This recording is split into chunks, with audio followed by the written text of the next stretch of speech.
છે હું હળવદ તાલુકાના ઘનશ્યામપુર ગામનો રહેવાસી છું। મારી સાથે એવો બનાવ બન્યો છે કે 17/7/2025 ના રોજ મારા વાઇફને હળવદ આસ્થા ગાયનિક હોસ્પિટલમાં બતાવવા ગયેલો। તે 4 મંથ પ્રેગ્નન્ટ છે। તેને અચાનક પેટમાં દુખાવો પડવાથી હું આશરે 9-9.5 કલાકે ત્યાં બતાવવા ગયેલો।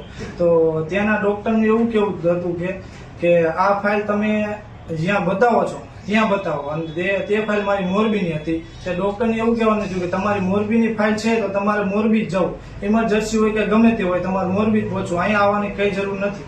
અને તમારે હું મારી ફાઇલ સિવાય બીજા કોઈની ફાઇલ સ્વીકારતો નથી। પછી ડોક્ટરે મને એવું કહેવામાં આવ્યું કે જો તમે અહીંયા દવા લેતા હોય તો જ હું મારી ફાઇલ સ્વીકારું, બાકી બહારના ડોક્ટરની કોઈ પણ પ્રકારની ફાઇલ હું જોતો નથી। તો આ કયા પ્રકારનો ડોક્ટર કહેવાય? તે માણસે ભૂલો કહેવાય। જો કાંઈ મારા વાઇફને થયું હોત કે મારા આવનારા બાળકને કંઈક થયું હોત તો એનો જવાબદાર કોણ હોત? આ ડોક્ટર કહેવાય કે કયા પ્રકારનો માણસ કહેવાય કે જે પોતાની માણસાઈ ન બતાવે?